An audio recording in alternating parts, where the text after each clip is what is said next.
Yo, what is up guys, it's Accept here, and today I'm gonna be telling you guys my 10 tips on how to get to Diamond in League of Legends. So personally, I've been a Diamond player since Season 8 now, so that would be 3 years from the time of this recording. And for the last 2 years, I've pretty much been consistently staying in Diamond 1 to Diamond 2. Anyways, the first one is play for yourself and focus on yourself in solo queue. So a lot of people sometimes might play, like even if they play tanks or play support, like it's very easy to get out of hand and start playing for your team instead, which is not bad essentially, but in the end, like it's gonna be a lot harder to win more games if you're relying on random people that you haven't played with before. If you don't know if they're good or not, like playing for them might not be the greatest idea. And even playing for friends might not be the greatest idea because they might not be having a good day, etc, etc. You obviously want to play for your win condition, but in the end, deep down, play for yourself, make yourself strong, and try to carry the games yourself. Alright, for the second trick, I have keep a small champion pool. So a lot of people, when I look at them, they keep a very large champion pool. They might be playing what's meta or what they might find enjoyable. Don't do that, okay? Personally, I have played 7 champions this season in solo queue. Now, with that being said, I haven't played that much solo queue this season, like 200 games or something. But you get the point, and out of those 7 champions, there's 3 champions that I actually play often, and the other 4 champions I don't really touch that much, unless it's a really good game for it. So right now I have Kled, Gangplank, and Jace that I play a lot. Otherwise, I don't touch any other champions. And that's what I recommend for you guys as well. Keep 3 to 4 champions, unless you're a one trick, then just keep 1 champion that you feel like you can play on a high level. Don't go in and picking other champions just because you think they're broken or because you think your champion is bad if you don't have a good idea on how to play it, because it's just gonna lose you more games. It's just gonna be a lot easier to play what you feel confident on, and it's gonna be a lot easier to win if you play the champions that you know. Alright, for my third tip, I have turn chat off and don't argue with idiots. So a lot of people obviously play with chat on, both team chat and all chat. I personally don't play with all chat ever. I might sometimes turn team chat on, but that's mainly for the reason that in custom games, team chat stays off and then you can't type summoner spells. I can't remember the last time I saw, like even in Diamond, that I saw a summoner spell being timed, because people don't do that in solo queue that much. There's no real reason to keep chat on. You don't need to communicate with chat. That's the truth of it. Because most of the time what's just gonna happen is it's gonna be the idiots, the tilters, that type a lot in chat. So when they type in chat, if you're sitting there typing as well, you're just gonna tilt them even more. And you're gonna create this environment where people don't wanna win, or where they just sit arguing more than they actually play the game. And that's not good. And you don't wanna get into that loop yourself, because I know myself that if someone types something at me or someone else, I might start arguing with them. Just because that's what I feel like is right at the moment, even though I know it isn't. So even if it's just to keep yourself out of hand, or keep other people out of hand, it's good to turn chat off. Don't keep it on, there's no benefit with it. The fourth tip I have is take breaks, okay? And don't play solo queue if you don't feel like you can perform at 100%. What I mean with that basically is that if for example, if you're feeling sick, a lot of us might be like, okay, let's play a game or something, you know, instead of doing something IRL. If you're at home from school or work, you might go and play a game of League.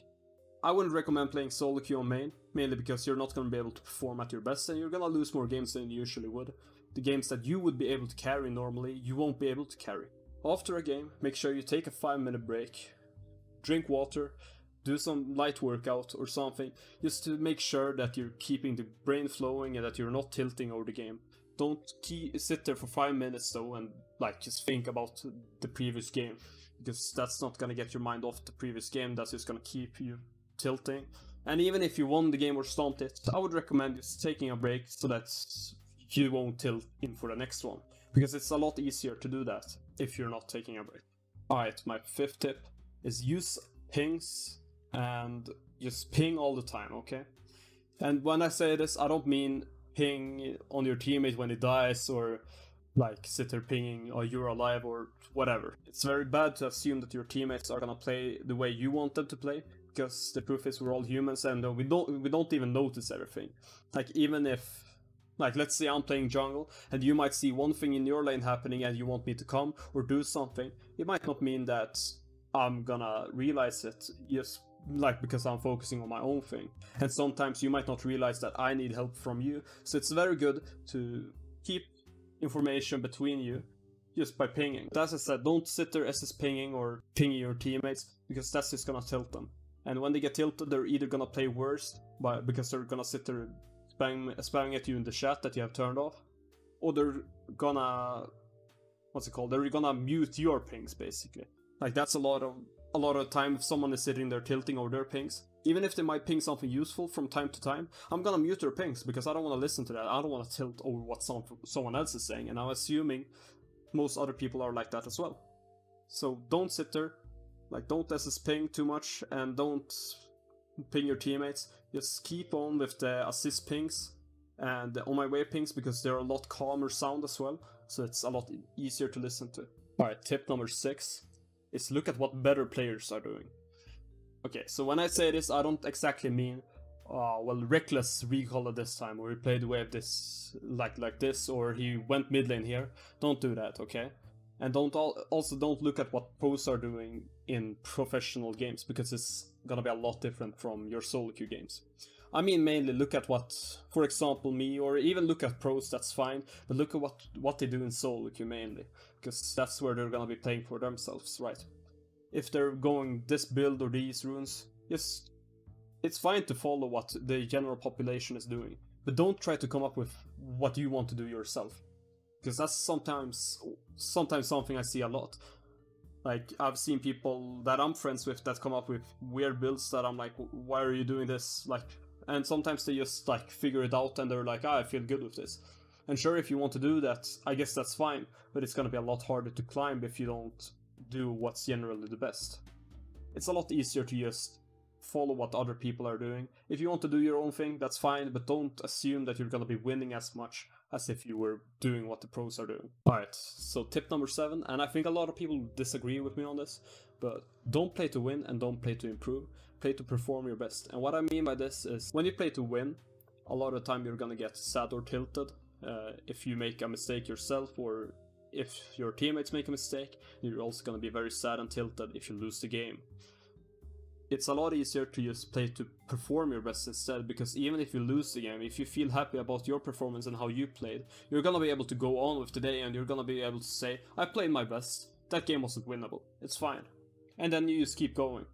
And if you do that as well, it's gonna be very easy to look at your own mistakes and improve from that, because if you don't feel like you're performing your best, you're gonna be able to notice the mistakes easier and just improve out of that. If you play to improve, a lot of the time you will tunnel on that.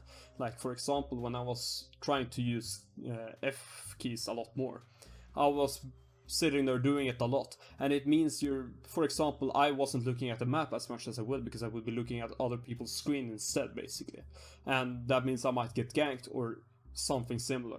I might be missing out something which I wouldn't miss out on otherwise. So it's a lot easier to play to just perform than to play to improve or play to win.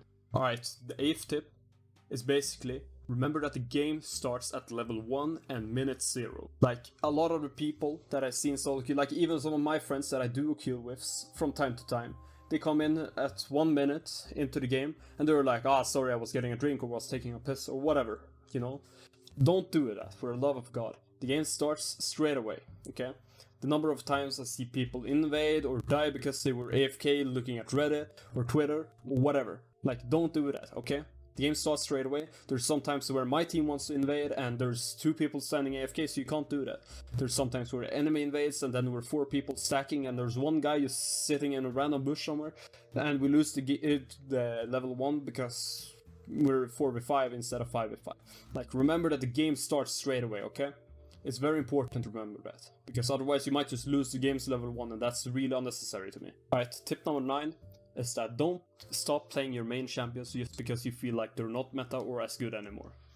And basically what I mean by this is, like, don't try to stop playing your own champions and to go into other champions just because you feel like they're better. Because the truth is, especially in lower levels, I can see why a challenger player would always be trying to play what's meta obviously, because they're challenger players and they have to perform at the top level. But the truth is, even myself, I only play Kled, Jace and GP. Now, I do believe that Jace and GP are pretty good, but I don't believe Kled is that great. But I still have the highest win rate out of all my champions on Kled, and it's because I'm really good at that champion. And I'm not gonna stop playing Kled just because Nocturne is really good right now, and I don't believe Kled is really good. It doesn't make sense to stop playing your main champions that you are really good on and learn some completely other champions, unless you really want to learn them. But don't just go out of hand and say, these champions are shit, I'm gonna stop playing them. I'm gonna start playing these other champions instead. That's not good. And it's not gonna make you have fun either, because they're your main champions for a reason. It's because you enjoy playing them most of the time. If you start playing champions you don't enjoy as much and stop playing the champions you do enjoy, you're gonna start tilting over the game more and you're gonna stop enjoying the game. And in the end, if you stop enjoying the game, you're not gonna want to climb and you're not gonna want to play the game. Alright, my last tip for the day is that accept that every game is not winnable. Usually I say that around 70% of the games you play are already decided. Around 35% of the games you will automatically win, and around 35% of the games you will automatically lose. Mainly this number I get this from is because when I see people that are either boosted or transferred from another server, so they're not as good as the players in this elo, they usually hover around the 35% win rate. And usually when I see Smurfs, they usually hover around the 65% win rate. But basically, like, don't tilt over the games that you can't win, and don't get too ahead of yourself over the games you can't lose either. Because just remember that when you play games really good and still lose them, remember that you have these games where you play really poorly and still win. Like, it goes hand in hand. Just accept it. Like, sometimes it happens, and that's shit, but it also sometimes goes in your way, and that's really great for you. Just remember those games where it goes well for you, and don't tilt over the poor results. Alright, anyways guys, I hope you enjoyed these tips. If you have someone of your friends that you think might need these tips or might enjoy them, then please send them the link to this video. It would help me a lot, and it will probably help them a lot as well, I hope. And leave a comment down below what you want to see next, if it's a guide, if it's a funny video, whatever. Like, just comment it, and subscribe if you want to see more. Anyways guys, I hope you enjoyed this video, and I will see you guys in the next one. Peace.